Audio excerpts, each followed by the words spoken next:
다 같이 기도하시겠습니다.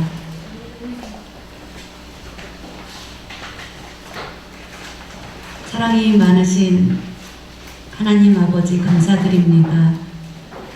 오늘 거룩하고 복된 주의 날, 이제 부활절 이후에 또 주의 절에 나와서 예배드릴 수 있는 귀한 시간 허락하여 주심을 감사드립니다. 부활의 기쁨이 저희 가운데 지속될 수 있도록 하나님 도와주시고, 부활을 믿는 그 믿음으로 세상에 무서운 일이 있을지라도 떨리지 않고 두려워하지 않고 이길 수 있도록 도와주시옵소서. 예배드리는 우리 모든 성도들, 그리고 또 줌으로 예배드리는 우리 성도들 같은 은혜를 허락하여 주시고, 주시는 말씀으로 우리의 심령이 새롭게 되고 우리 마음에 담대함이 생기게 하고 하나님께 영광 올려드리는 복된 삶이 되게 하여 주시옵소서. 말씀 전하는 처음부터 끝까지 우리 주님께서 온전히 역사하여 주시옵길 원하며 모든 말씀 예수 그리스도의 이름으로 기도드립니다. 아멘. 할렐루야.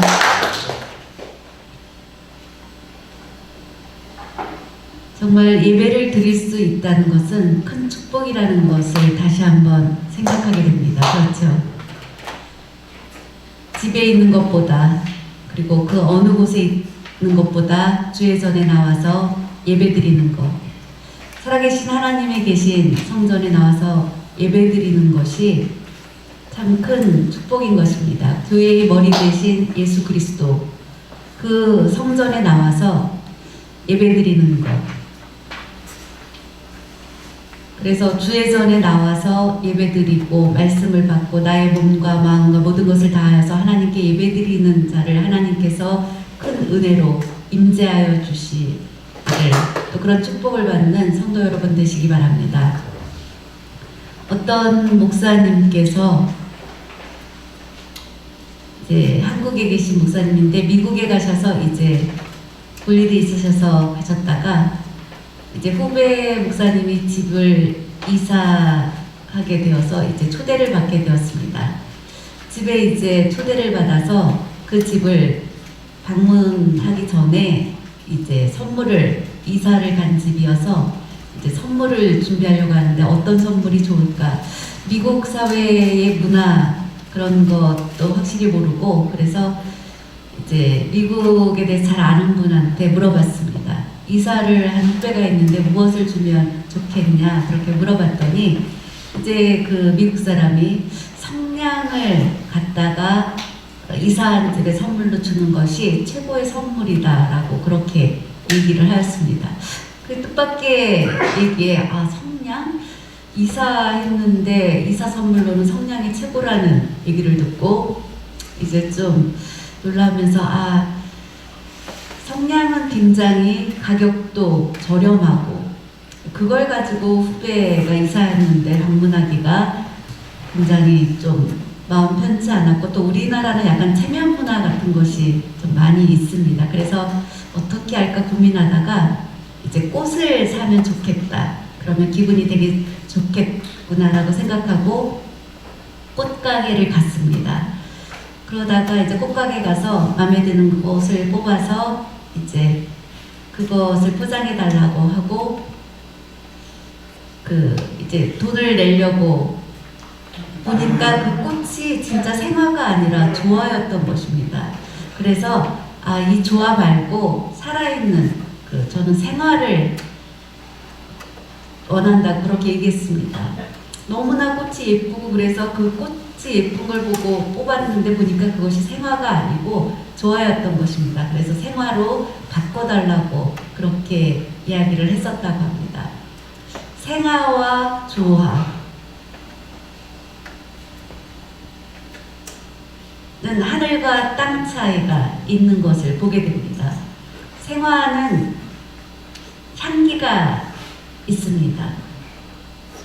그리고 향기가 있기 때문에 생화는 벌과 나비가 그 꽃을 찾아서 날아옵니다. 그런데 조화는 어떻습니까? 아무리 예뻐도 향기가 없습니다. 또 뿐만 아니라 벌이나 나비가 그 조화에는 찾아오지 않습니다. 그런 큰 차이가 있는 것을 보게 됩니다. 그 내용을 보면서 생화는 바로 그 안에 생명이 있기 때문인 것입니다. 조화는 그 안에 생명이 없습니다. 조화는 생명이 없는 죽은 꽃과 같은 것입니다. 생화는 보면 분명히 살아있는 그런 꽃입니다. 이것은 어쩌면 이 땅에 종교는 많이 있지만 살아있는 종교, 그것은 유일하게 기독교 하나라는 것을 다시 한번 그 예로 생각해 보게 됩니다. 다른 사람들이 말하는 그 종교는 생화가 아니라 그것은 다 조화와 같은 것입니다. 이 땅에 있는 이슬람, 불교 다 생화가 아니라 이 땅에 있는 사람들이 말하는 종교라고 말하는 것은 모두 다 조화와 같은 것입니다.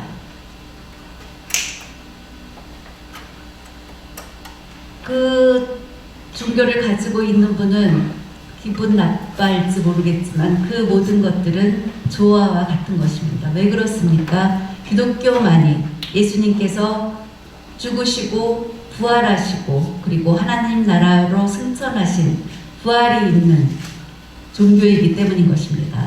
예수님이 부활하심으로 우리도 부활한다라는 우리에게 바로 생명을 허락해 주신 것입니다. 그 영생을 허락받은 우리는 믿음으로 하나님 나라를 바라보고 열심히 달려갈 수 있는 것입니다. 고린도전서 15장을 보면 예수님이 죽으시고 다시 부활하신 것을 증거한 사도 바울은 두려움 없이 담대하게 복음을 전하였고, 또 고린도 교회, 물론 예수님을 믿고 그 영원히 구원함을 얻은 신앙생활하는 그들이었지만 부활의 믿음을 갖고 있지 않았습니다. 희미했습니다. 만약에 예수님의 부활이 없다면 그 믿음은 다 헛것이라고 했습니다. 그리고 예수님이 부활이 없다면 어떻게 교회가 세워질 수 있겠는가? 그래서 사도 바울은 담대하게 예수님의 부활을 그도 바울이 되기 전에는 믿지 못했습니다. 그런데 예수님을 만나고 나서 부활을 믿고 담대하게 복음을 전하게 되었습니다. 바로 예수님이 부활하신 것, 생명의 예수님인 것을 분명히 증거하게 된 것입니다. 그래서 고린도 교회의 성도들, 죽을지라도 부활할 수 있다는 것, 예수님께서 죽으시고 부활하셨기 때문에 우리도 부활하게 되리라는 것을 담대하게 전할 수 있었던 것입니다. 다른 어떤 종교에도 부활은 없습니다. 공자, 유교를 창시한 공자도 세상을 떠났습니다. 그가 부활했다는 것은 없습니다. 어떤 재미있는 얘기가 있는데, 옛날에 아주 유명한 문필가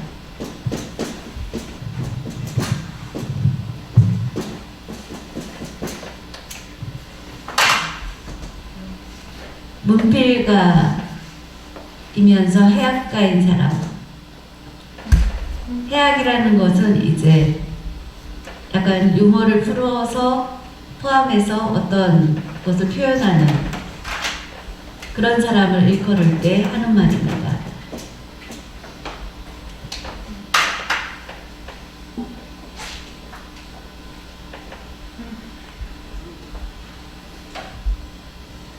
정수동이라는 그런 사람이 있는데, 그가 어렸을 때의 이야기입니다. 그 당시는 이제 훈장이 이제 한문을 교육하는 그런 시대였는데, 정수동에 이제 너무 어릴 때 이제 서당에 가서 너무 졸음이 왔습니다. 그래서 막 이렇게 조니까 훈장이 소리를 지르면서 내가 지금 수업 시간에 졸고 있느냐 하면서 회초리를 가지고 이제 때렸습니다. 그 옛날에는 이제 훈장님들이 보통 이렇게 가르치다가 졸고 그러면 이렇게 회초리를 들고 종아리를 때리고 그렇게 교육을 했었습니다. 그런데 얼마 후에 이제 훈장님이 어느 날 조는 거였습니다. 훈장님이 이렇게 조는 걸 보고 그 정수동은 어렸을 때 이제 훈장님 왜 졸고 계십니까? 하고 그렇게 훈장님께 얘기를 했습니다. 그때 이제 훈장님은 좀 당황해하면서 약간 웃으시면서 나는 네가 나를 보기에 내가 졸고 있는 것처럼 보이냐? 네, 졸고 계신 거 아닙니까?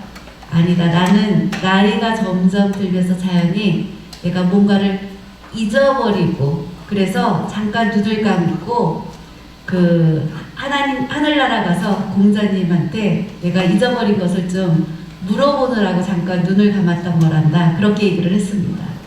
그래서 그걸 물어보고 오느라고 눈을 잠깐 감고 있었다. 그래서 이제 속으로는 정말로 이제 졸았던 거 맞는데 그 체면에 있어서 할 수 없이 그렇게 이제 핑계를 댔습니다. 그때 정수동은 어렸을 때 아무리 어린 나이지만 그 말에 속아 넘어가지 않고 그 다음에 얼마 후에 이제 수업 시간에 자신도 또 이제 일부러 졸았습니다. 그때 훈장님이 그 모습을 보고 수동아 너 수업 시간에 또 왜 조느냐 하고 막 야단을 쳤습니다. 그랬더니 스승님 제가 조는 것이 아니고 제가 눈을 감았던 것은 하늘나라에 가서 공자님께 뭐를 좀 여쭤보고 왔습니다. 여쭤봤더니 뭘 여쭤보고 왔냐? 하늘나라 가서 공자님한테 혹시 저희 훈장님께서 이곳에 오셨던 적 있습니까? 하고 그렇게 물어봤다고 합니다. 그랬더니 공자님이 온 적이 없다고 그렇게 대답하셨다고 그렇게 얘기를 했습니다. 그래서 훈장님은 얼굴이 빨개지면서 당황했었다는 그런 이야기를 읽어보았습니다. 재미있는 웃기는 그런 일화이지만 그 하나님 나라에 그런 공자는 없다는 것.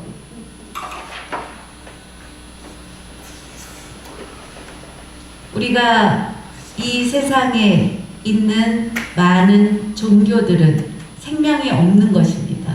유교를 창시한 공자도 그는 이미 세상을 떠났고 불교를 창시한 석가모니도 이미 세상을 떠났고 거기에서 끝이었습니다. 그런데 오직 유일하게 한 분이신 예수 그리스도만 부활하셨습니다. 할렐루야. 예수님은 유일하신 생명이십니다. 예수님만이 생명이십니다. 다른 어떤 것도 생명이라고 말할 수 없습니다. 예수님께서 부활하셨고 생명 되신 그 예수님을 믿기만 하면 그러한 자에게 영생이 허락되어 있다는 것입니다. 우리가 지금 예수님을 믿음으로 예수님의 부활을 믿음으로 우리에게도 부활이 있다는 것, 이것이 복음인 것입니다. 모든 사람들은 죽으면 끝이라고 생각하기 때문에 절망하게 됩니다. 그런데 우리에게 기쁜 소식은 무엇입니까? 예수님께서 부활하셨기 때문에 그 부활하신 예수님을 믿으면 그 믿는 자는 새로운 생명을 허락해 주신다고 약속해 주신 것을 꼭 믿으시기 바랍니다.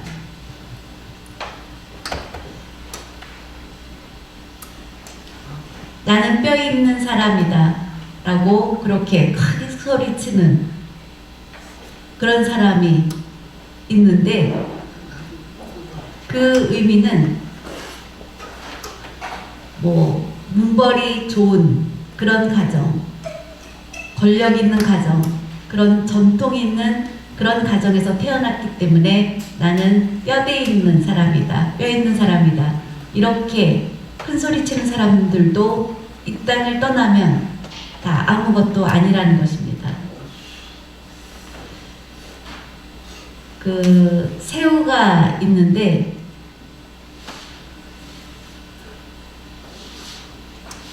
바다에서 살면서 보니까 뼈 있는 멸치, 그 멸치 딸을 보고 한눈에 반하게 되었습니다. 그래서 그 멸치 딸하고 결혼을 하고 싶어서 그 멸치의 가정을 찾아갔습니다. 그래서 그 어머니를 만났습니다. 이 집안의 딸 멸치하고 결혼을 하고 싶다고 새우가 그렇게 얘기했습니다. 그랬더니 뼈가 없는 새우하고 내 딸을 결혼시킬 수 없다는 거였습니다. 우리 딸 그럼 멸치는 뼈가 있는데 뼈 없는 새우하고 결혼시킬 수 없다. 이렇게 어떤 전통이나 어떤 가문이나 뭐 이런 것을 자랑하는 그 모든 것 또 아무것도 아니라는 것입니다. 말씀에 보면 아담의 후에는 다 죽게 된다고 했습니다. 죄로 인해서. 그런데 예수님의 부활을 믿는 자는, 그 예수님의 부활에 참여하는 자는 모두 다 다시 살아나겠고라고 말씀하고 있습니다. 아담으로 인해서 죄 가운데 죽게 되지만 예수 그리스도의 부활로 인해서 예수 그리스도 안에 있을 때 생명을 얻게 된다는 것입니다. 세상의 어려운 일들을 만나도 그래서 우리는 그것을 두려워할 필요가 없다는 것입니다. 부활의 믿음이 있기 때문에 우리는 기뻐하면서 천국을 향하여서 기쁨으로 나아갈 수 있는 그런 축복을 누리시기 바랍니다. 예수님이 부활하신 것, 우리 모두는 다 굳게 믿고 있습니다. 1970년 그때만 해도 처음에 복음이 들어왔을 때 우리나라뿐만 아니라 아시아 지역은 부활이라는 것을 믿는데 굉장히 힘들어 했었다고 합니다. 그런데 지금 21세기가 되면서 믿는 자의 숫자가 늘어나고 교회들이 세워지게 되고 그리고 아시아 지역에도 많은 교회들이 세워지고 있는 것, 그것은 부활하신 예수님이 있기 때문에, 부활이 있기 때문에 교회가 세워지게 된 것입니다. 부활이 없다면 교회가 세워지는 것은 불가능한 일입니다. 예수님이 부활하신 것은 생명의 능력이 있기 때문입니다. 생명의 능력이 점점 퍼져나가면서 이 땅의 교회들이 세워지게 된 것입니다. 성경 말씀을 보면 예수님은 부활하시고 나서 바로 승천하시지 않았습니다. 예수님이 부활하시고 나서 바로 승천하셨다면 그 부활하신 예수님을 아마 믿는데 어려웠을 것입니다. 증거로 그분을 보지 못했기 때문에 믿는데 어려웠을 것입니다. 그래서 예수님은 부활하시고 40일 동안 세상 가운데서 지내면서 제자들을 만나주셨고 많은 사람들을 만나주셨고 500명의 성도가 그 부활하신 예수님의 승천을 보았다고 했습니다. 그래서 주님은 부활하시고 바로 승천하신 것이 아니라 많은 사람들 가운데 나타나셨고 그리고 나서 승천하셨습니다. 예수님이 승천하신 것을 직접 눈으로 목도한 그 제자들은, 그 성도들은 그것을 전하게 되었습니다. 여러분, 우리 사람들은 내 눈으로 본 것을 입 다물고 있지 못합니다. 전하게 됩니다. 예수님이 승천하시기 전에 하신 말씀은 바로 제자들에게 사명을 맡겨주시면서 많은 백성, 모든 민족을 나의 제자로 삼으라 라고 말씀하셨습니다. 너희가 나를 본 증인으로 그 증거를 세상 끝날까지, 땅끝까지 전하라고 말씀하시고 승천하셨습니다. 그래서 예수님의 제자들은 어떻게 했습니까? 마가의 다락방에 120 성도들이 모여서 간절히 10일 동안 기도했을 때 그곳에 성령이 임하게 되는 체험을 하고 그들은 담대하게 나아가서 복음을 전하고 많은 영혼이 구원함을 얻게 되는 그런 기적이 일어나게 되었습니다.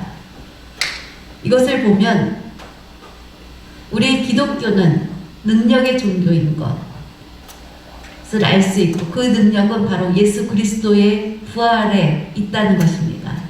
그래서 예수 그리스도의 부활의 능력이 바로 이 땅에 복음이 널리 퍼지게 된 것입니다. 우리나라는 복음이 들어오기 전에 조선시대 때 좌우로 나눠져서 늘 싸웠습니다. 무슨 파 하면서 늘 싸우는 그런 어려운 그런 국가였습니다. 그런데 이 땅에 복음이 들어오고 처음에 복음이 들어왔을 때 우리나라는 너무나 가난했던 상태였고 교육도 발전된 것이 없었고 의술도 아주 열악한 그런 상태였습니다. 그런데 이 땅에 복음이 들어오면서 교육이 발전되게 되었습니다. 그 당시만 해도 남존 여비 사상으로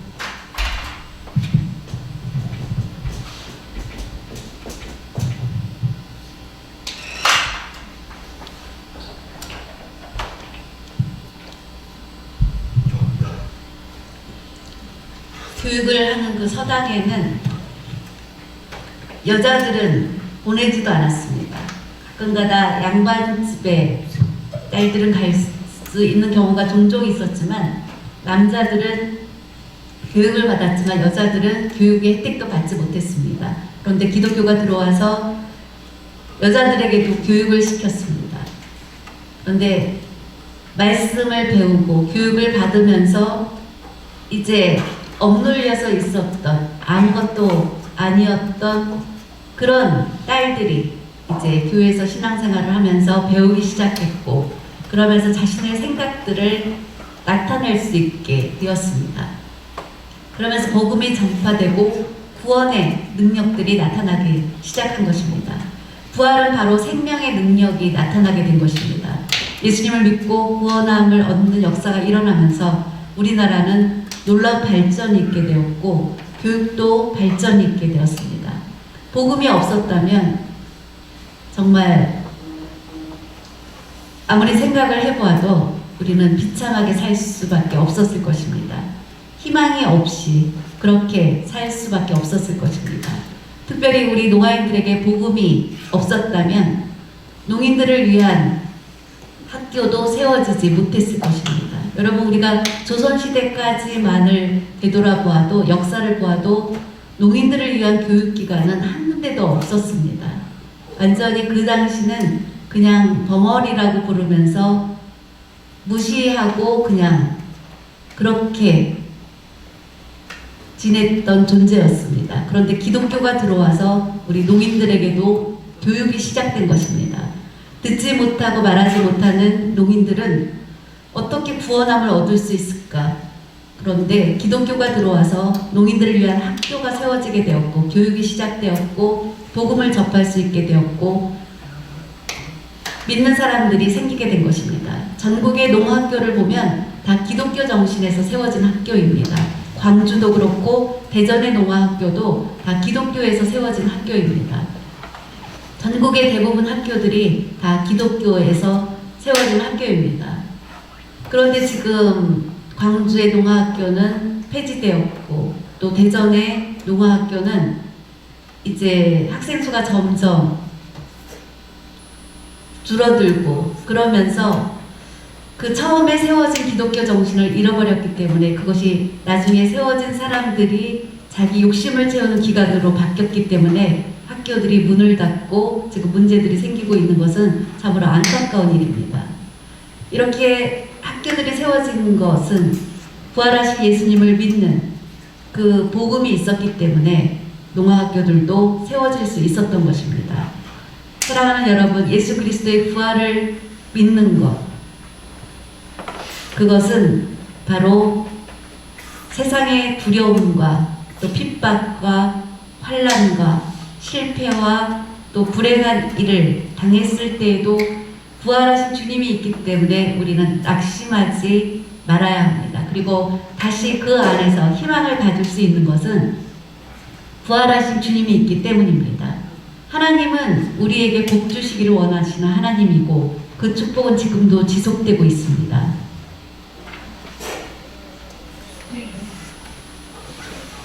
고린도 교회를 보면 예수님을 믿고 구원함을 얻고 교회가 세워지게 되었고 예배를 드리고 많은 사람들이 모여서 말씀을 듣고 은혜를 받고 있었습니다. 그런데 참 신기하게도 그들 가운데 독버섯처럼 번지는 일이 있었습니다. 그들은 예수 그리스도의 육체의 부활을 믿지 못한 것입니다.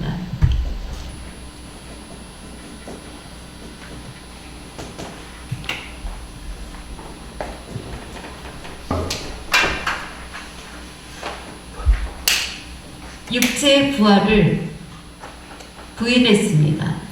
그래서 사도 바울은 그걸 듣고 예수님이 부활하신 것을 분명히 증거하고 예수님이 부활하셨기 때문에 교회가 세워진 것이 아니라 예수님이 부활하시지 않았다면 어떻게 교회가 세워질 수 있겠는가라고 그들에게 전하였습니다.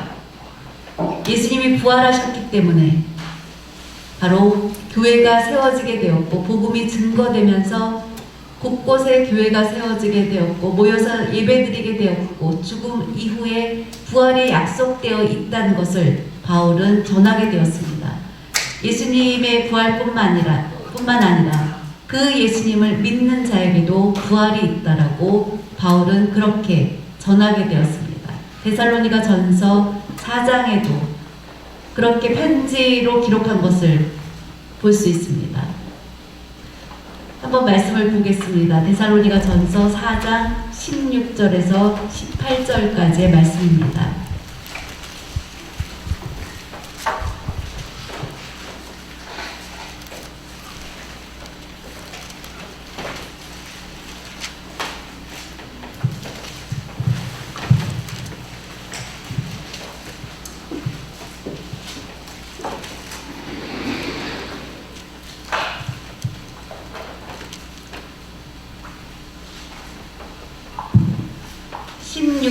전의 말씀을 보면 예수님께서 죽으신 그 죽음에 대해서 소망을 주는 그런 말씀이 먼저 14절에 나오는 것을 볼 수 있는데 14절부터 먼저 보겠습니다. 우리가 예수께서 죽으셨다가 다시 살아나심을 믿을진대 이와 같이 예수 안에서 자는 자들도 하나님이 그와 함께 데리고 오시리라. 우리가 주의 말씀으로 너희에게 이것을 말하노니 주께서 강림하실 때까지 우리 살아 남아있는 자도 자는 자보다 결코 앞서지 못하리라. 주께서 호령과 천사장의 소리와 하나님의 나팔 소리로 친히 하늘로부터 강림하시리니 그리스도 안에서 죽은 자들이 먼저 일어나고 그 후에 우리 살아남은 자들도 그들과 함께 구름 속으로 끌어올려 공중에서 주를 영접하게 하시리니 그리하여 우리가 항상 주와 함께 있으리라. 그러므로 이러한 말로 서로 위로하라. 아멘. 이 말씀을 보면 예수 그리스도 안에서 있다가 죽은 자도 있고 또 물론 믿음을 지키다가 끝까지 예수 그리스도를 위해서 충성하고 또 순교한 사람도 있고 그런데 예수님께서 다시 이 땅에 재림하실 때 나팔 호령소리가 났을 때 먼저 죽은 자들이 다시 살아나는 그런 놀라운 장면이 나타나게 된다는 것을 예언해주고 있습니다. 그리고 나서 살아있는 자들이 함께 놀라운 변화를 받고 예수님과 함께 구름 타고 오시는 그 예수님을 만나서 기뻐하면서 함께 가는 것을 말씀해주고 있습니다. 바로 예수님을 믿는 자는 죽어도 살겠고에 대해서 분명히 확신을 갖고 의심하지 마시기 바랍니다. 요즘 전 세계를 보면 부활하신 주님을 믿는다고 하면서도 내 마음속으로 정말 내가 부활한다는 확신을 갖지는 못하고 있는 그런 희미한 모습들을 볼 수 있습니다. 라오디게아 교회를 보면 그들의 믿음이 미지근함으로 인해서 주님께서 토하여내겠다고 했습니다. 미지근한 믿음은 토하여내어서 버리겠다고 그렇게 말씀하고 있습니다. 우리가 세상의 문화가 발전하고 그리고 부유하게 되면서 믿음이 뜨거워진 그 믿음이 점점 희미해져가는 그런 모습들, 그 미지근한 모습을 가지고 있을 때는 토하여내겠다고 말씀하고 있습니다. 희미한 믿음을 가지면 안 될 것을 말씀하고 있습니다. 여러분, 내가 지금 가지고 있는 나의 믿음이 뜨거운지 아니면 차가운지 아니면 희미한지 미지근한지, 나의 믿음이 미지근한 믿음이었다면 우리는 다시 깨어나는 저와 여러분 되시기 바랍니다. 우리의 믿음은 차가워지면 안 됩니다. 차가워지게 되면 교회를 오기가 싫어지게 됩니다. 그것은 차가워지는 것의 모습입니다. 교회를 사랑하고 주님을 사랑한다면 우리의 믿음이 뜨거워져야 됩니다. 그래야 교회를 사랑하게 되고 자꾸 나오게 됩니다. 우리가 지금 이제 코로나 때문에 교회에 자유롭게 나오지 못하는데 이러면서 우리의 믿음이 차가워질까봐 염려가 되는 것입니다. 주님은 뜨겁든지 차갑든지 택하라고 말씀하시는데 우리의 믿음이 모두 뜨거워지기를 바랍니다.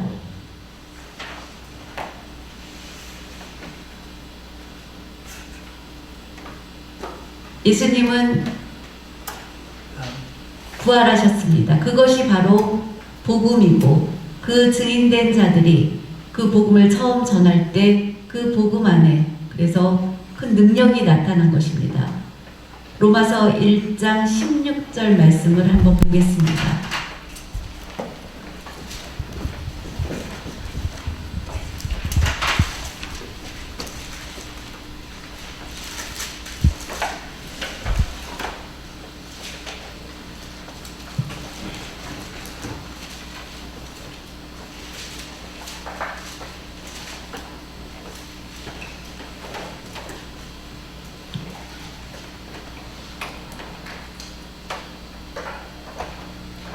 내가 복음을 부끄러워하지 아니하노니 이 복음은 모든 믿는 자에게 구원을 주시는 하나님의 능력이 됨이라. 먼저는 유대인에게요 그리고 헬라인에게로다.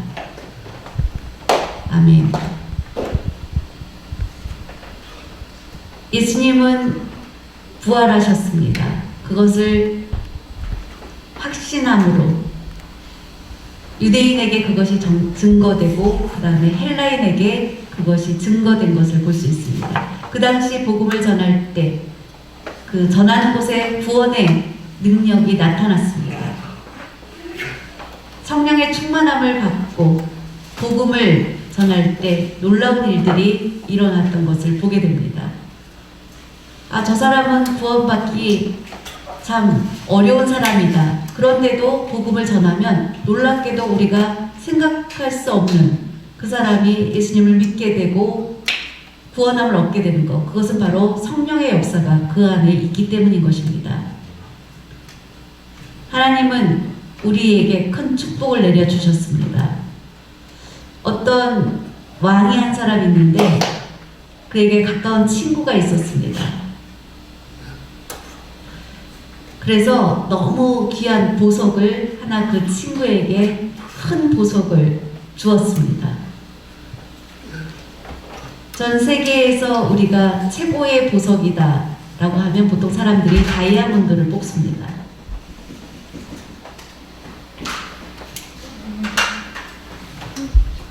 다이아몬드를 이제 최고의 보석이라고 그렇게 말합니다. 천연 다이아몬드는 그래서 아주 가격도 비쌉니다. 가까운 친구에게 왕이 그것을 선물로 주었습니다.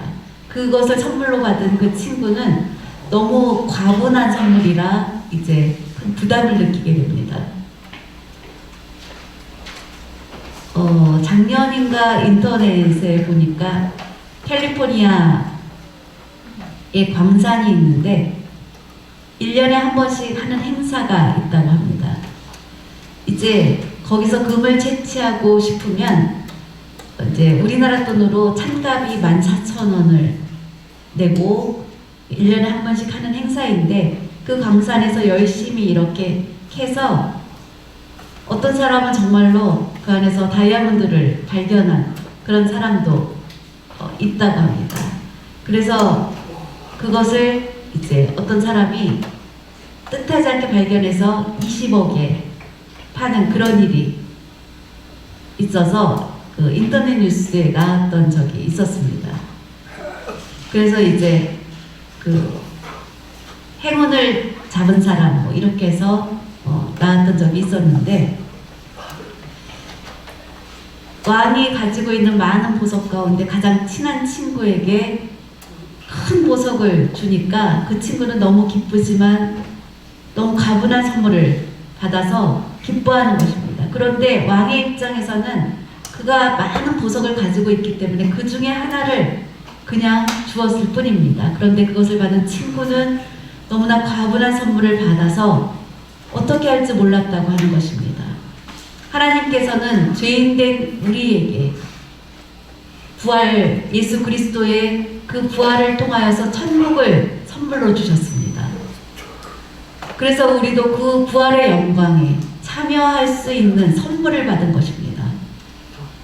가장 값진 그런 영광의 선물을 우리가 하나님으로부터 받은 것입니다. 그리고 하나님 나라를 선물로 받았습니다. 죄인된 우리, 하나님 뜻대로 따르지도 않고 마음대로 사는 우리를 하나님께서 사랑해 주시고, 그런 우리를 위해서 예수님을 보내주시고 그 천국을 우리들에게 허락해 주신 그 말할 수 없는 과분한 선물을 우리는 받은 것입니다. 그런데 하나님께서는 그런 것들을 우리에게 선물로 주셨을 때 하나님의 많은 것들 중에 그 하나를 우리들에게 주셨고, 그 과분한 선물을 받은 것이 바로 저와 여러분이라는 것입니다. 여러분, 보통 나이가 드신 노인들을 보면 허리가 굽는 것을 보게 됩니다. 이렇게 그래서 뭐 유모차 같은 그 조그만 것을 끌고 이렇게 다니시는 노인분들을 우리가 종종 보게 되고, 나이 드신 노인분들은 힘이 없이 이렇게 허리가 굽어서 걸으시는 모습을 보면서 앞으로 나도 저렇게 되겠지 하면서 이렇게 마음이 슬퍼질 때가 있습니다. 만약에 예수님의 부활이 없다면 우리는 그런 슬픔 가운데 살 수밖에 없었을 것입니다. 그런데 그 예수님을 믿기만 하면 우리에게도 부활의 기쁜 소식의 주인이 될 수 있다는 것입니다. 그 주님을 믿고 이제 우리가 해야 될 것은 평생 그 주님께 충성하는 것입니다. 그리고 부활하신 그 주님을 믿는 믿음을 끝까지 지켜야 되는 것입니다. 믿음이 없으면 그 부활을 누릴 수 없습니다. 우리는 죽지만 결국은 주님을 믿음으로 부활의 소망을 가지고 믿음을 끝까지 지켜야 되는 것을 꼭 기억하는 저와 여러분이 되시기 바랍니다. 요한계시록 20장 4절 말씀을 한번 보겠습니다.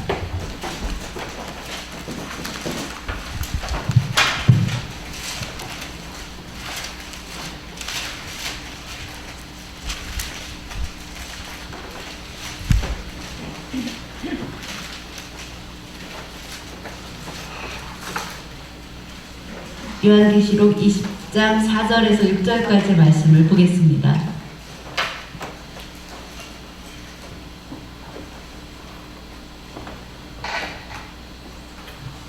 또 내가 보좌들을 보니 거기에 앉은 자들이 있어 심판하는 권세를 받았더라. 또 내가 보니 예수를 증언함과 하나님의 말씀 때문에 목배임을 당한 자들의 영혼들과 또 짐승과 그의 우상에게 경배하지 아니하고 그들의 이마와 손에 그의 표를 받지 아니한 자들이 살아서 그리스도와 더불어 1000년 동안 왕노릇하니 그 나머지 죽은 자들은 그 1000년이 차기까지 살지 못하더라. 이는 첫째 부활이다. 이 첫째 부활에 참여하는 자들은 복이 있고 거룩하도다. 둘째 사망이 그들을 다스리는 권세가 없고 도리어 그들이 하나님과 그리스도의 제사장이 되어 1000년 동안 그리스도와 더불어 왕노릇하리라. 이런 커다란 축복을 우리가 받은 것입니다. 그리스도를 위해서 헌신한 그런 분들, 이미 세상을 떠나서 천국에 가 계신 분들, 그리고 주님께서 다시 재림하실 때 죽은 자들이 먼저 살아나겠고, 그리고 믿는 자들과 함께 천년왕국의 그 축복을 받게 된다고 예언해주고 있습니다. 첫 부활에 참여한 자가 복이 있다라고 말씀해주고 있습니다. 그런 복을 받는 저와 여러분이라는 것을 분명히 믿으시기 바랍니다. 첫 부활에 내가 복을 받았다라고 분명히 확신하는 그런 믿음을 가지시기 바랍니다. 이제 나이가 점점 들면서 우리의 육체는 쇠하였을 때 염려하지 마시기 바랍니다. 우리는 첫 부활에 참여하게 되어서 그 영광의 자리에 들어갈 사람이라는 것을 믿고 나아가시기 바랍니다. 예수님의 부활을 믿음으로 하나님께 영광 올려드리는 우리 일을 우리는 더 많이 해야 됩니다. 복음의 능력, 그것을 믿으시기 바랍니다. 복음에는 분명히 능력이 있습니다. 죽은 자가 다시 살아나겠고 그것이 복음의 능력인 것입니다. 어떤 권사님이 남편이 늘 술 취해 있어서 내 남편은 정말 믿음을 갖는다는 것이 불가능하겠구나 라고 생각을 했었다고 합니다. 그래서 늘 애통해하고 한탄했다고 합니다. 그리고 매일매일 새벽 2, 3시에 술 먹고 오고 그래서 그 권사님은 너무 힘든 시간들을 지냈습니다. 그런 어려움 가운데 하나님의 말씀이 한 가지 이제 생각이 났는데 어느 때든지 어떤 환경에서든지 감사하라, 기뻐하라, 즐거워하라 라는 말씀이 이제 떠오르게 되었습니다. 그러면서 권사님은 가만히 생각을 해보았습니다. 새벽에 들어와서 시끄럽게 하지만 그 덕분에 내가 잠에서 깨어서 새벽 기도를 갈 수 있게 되었던 것에 감사하고 그런 것들을 생각하니까 너무 감사한 거였습니다. 그리고 술에 잔뜩 취해서 집에 실수하지 않고 아무튼 집에 오는 것이 너무 신기했습니다. 길거리에서 술 취해서 누워서 있다가 죽을 수도 있는데 변함없이 집을 찾아오는 것. 하나님이 인도해 주신 은혜구나, 감사하구나 라고 말하기 시작했습니다. 그러면서 이제 기도를 하게 되면서 성령이 임하게 되었고 감동하게 되었고 내 남편을 불쌍히 여겨달라고 권사님은 기도하기 시작했다고 합니다. 그런데 그렇게 기도하는 중에 이제 남편이 술에 잔뜩 취했다가 그 다음에 이제 갑자기 일어나면서 무슨 일인가 하면서 이제 당신을 한번 따라가 보고 싶다고 하는 거였습니다. 그래서 이게 무슨 일이지? 그러면서 이제 남편과 같이 교회를 가게 됐는데 처음엔 어색해하던 남편이 하나님의 말씀을 듣고 은혜를 받고 예수님을 믿게 되었습니다. 그 권사님은 내 남편은 믿음을 갖는다는 거 불가능하다고 생각했는데 성령이 그에게 임하게 되니까 예수님을 믿게 되는 놀라운 것을 체험하게 된 것입니다. 그러면서 복음에는 능력이 있다는 것을 체험했다고 얘기합니다. 그래서 무조건 나가서 전하라고 얘기합니다. 저 사람은 되겠지 안 되겠지가 아니라 예수님을 믿으면 구원함이 있습니다. 무조건 전해야 된다는 것입니다. 구원의 능력은 하나님의 손에 있기 때문입니다. 복음을 우리가 전했을 때 그 안에서 하나님의 능력이 나타나면 그 영혼은 구원을 얻게 되는 것입니다. 그래서 담대하게 지금 어려운 때지만 복음을 전하시기 바랍니다. 사도 바울의 때는 지금 때보다 더 복음을 전하기 어려웠던 때였습니다.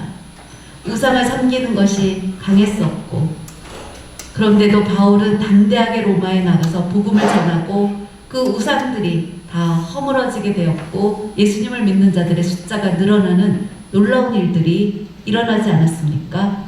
여러분 북한에 복음이 없습니까? 아닙니다. 지금도 지하에서 복음 하나로 어려운 가운데 있지만 주님을 의지하고 지하에서 몰래 신앙생활하는 믿음의 사람들이 있다고 합니다. 그들에게 그렇게 할 수 있었던 것은 할 수 있는 것은 바로 부활의 믿음이 있기 때문이라는 것입니다. 그리고 그 사람들이 우리나라 사람들이 북한 선교를 위해서 기도해 주는 것 고맙다고 얘기한다고 합니다. 그런데 그 믿음을 끝까지 지킬 수 있게 해달라고 기도해 달라고 그렇게 요청한다고 합니다. 그 얘기를 들으면 우리가 얼마나 편안하게 신앙생활하고 있는지 생각할 수 있습니다. 우리는 그런 혼란이 없습니다. 교회 간다고 핍박받습니까? 지하에서 몰래 신앙생활합니까? 아닙니다. 우리는 자유롭게 신앙생활하는데 그들의 믿음은 지금 우리보다 더 뜨겁습니다. 그것을 우리가 부끄럽게 여기고 복음을 전하는 일에 부끄럽게 여기면 안 됩니다. 로마서 1장 6절 말씀처럼 복음을 부끄럽게 여기지 말라고 했습니다. 복음을 전할 때 그 안에 구원함의 능력은 복음 안에 있다고 말씀하고 있습니다. 복음은 죽은 자를 다시 살리는 능력이 있습니다. 그것을 믿는 저와 여러분이 되시기 바랍니다. 왜 그렇습니까? 예수님이 부활하셨기 때문입니다. 그 부활의 능력이 있다는 것을 믿고 오늘도 승리하시기 바랍니다. 저 사람은 복음을 전해도 받아들이지 않을 거야 라고 미리 생각하고 소극적으로 그렇게 하지 마시기 바랍니다.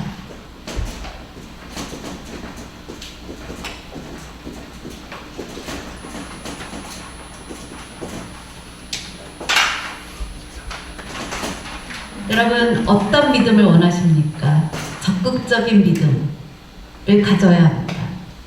그럴 때 하나님께서 보시고 기뻐하십니다. 소극적인 믿음이 아니라 적극적으로 우리는 복음을 전해야 합니다.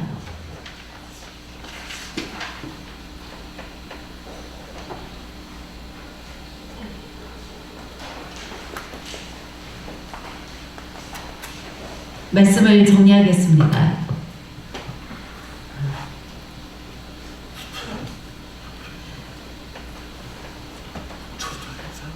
유명한 영국 사람 중에 존 버년이라는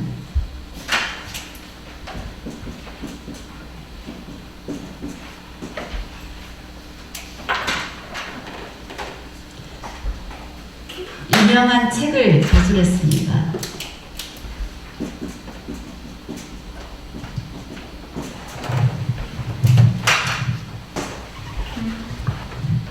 철로의 업적.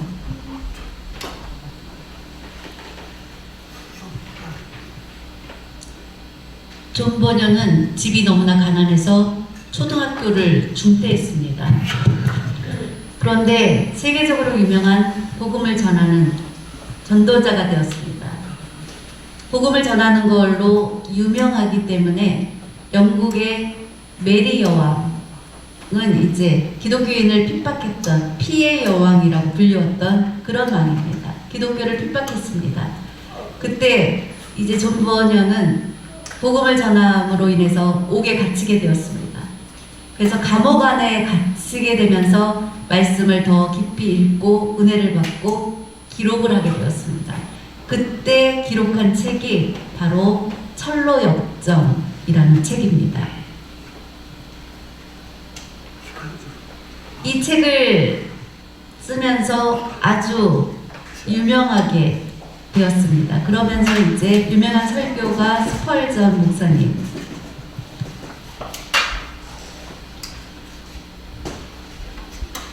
스펄전 목사님이 그렇게 유명한 설교자가 될 수 있었던 것은 그분이 고백하기를 존 버년의 철로역정 때문이다라고 얘기합니다. 철로역정 책을 읽었을 때가 중학교 때였다고 합니다. 그런데 그분이 이제 중학교밖에 나오지 못했지만 17살 때 나라가 굉장히 가난하고 학교도 잘 갈 수 없었던 그 당시에 17살 때 목사 안수를 받았다고 합니다.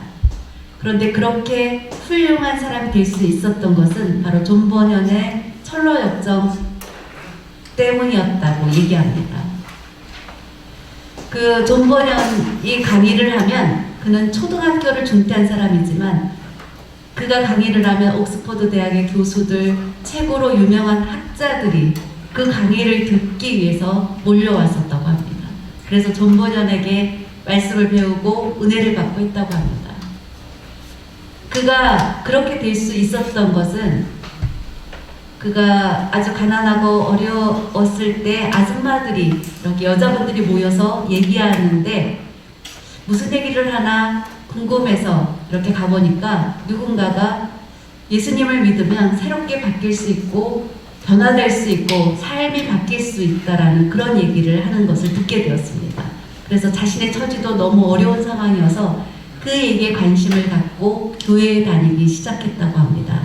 그러면서 교회 다니면서 성령의 놀라운 역사로 그는 변화를 받게 되었고 하나님께 영광을 올려드리는 주의 종이 되고 열심히 복음을 전하고 그러면서 세계적인 사람이 되었습니다. 바로 복음을 만났기 때문에 그 능력을 받게 된 것입니다. 복음의 능력을 힘입어서 옛사람의 모습이 변화되어서 새 사람이 되었고 죽은 자가 다시 살아나는 그런 능력이 그에게서 나타난 것입니다. 사랑하는 여러분, 코로나 때문에 우리의 환경이 많이 어려워진 것은 사실입니다. 여러분 생활하기 많이 어렵죠. 그래서 고통 가운데 있는 많은 사람들이 있습니다. 그런데 우리가 그 가운데서도 부활의 믿음을 가지고 있으면 우리의 모든 것이 회복될 수 있다는 믿음을 가지고 이럴 때일수록 하나님을 더 바라보시기 바랍니다. 청년의 때 내가 지금 일도 없고 또 다니는 직장이 너무 월급이 싸서 적어서 희망이 없습니까? 그렇지 않습니다. 하나님을 바라보시기 바랍니다. 지금은 전 세계적으로 어려울 때입니다. 얼마 전에도 제가 어디를 갈 일이 있어서 차를 이렇게 운전하면서 가면서 보니까 거리에 있는 임대를 놓는다는 빈 상가들이 굉장히 많이 늘었다는 것이 눈에 띄었습니다. 이런 어려운 때에도 주님은 말씀하십니다. 모든 염려를 다 주께 맡겨라. 그러면 주님께서 지켜주신다고 베드로전서 5장 7절에 그렇게 말씀하고 있습니다. 주님은 살아계십니다. 지금도 역사하십니다. 그분을 믿는 살아있는 믿음을 가지시기 바랍니다. 나 어떻게 하지? 내 자녀들은 앞으로 어떻게 하지? 염려하지 마시기 바랍니다. 요즘 젊은이들이 이제 집값이 계속 오르고 그러면서 젊은이들이 굉장히 많이 어려워하고 고민하고 힘들어하고 있다는 뉴스를 매일 접합니다. 그래서 전세를 구하기도 어려운 그런 시대에 그런데 너무 그 환경에 매이지 마시기 바랍니다. 나의 삶의 문제를 모두 주님께 맡기고 주님 나의 앞길을 인도해 주신다는 믿음을 가지고 오늘도 나아가시기 바랍니다. 그러면 그 믿음대로 그 믿음 안에서 복음의 능력이 나타날 것을 믿습니다. 믿음이 뜨거워지는 모두가 되시기 바랍니다.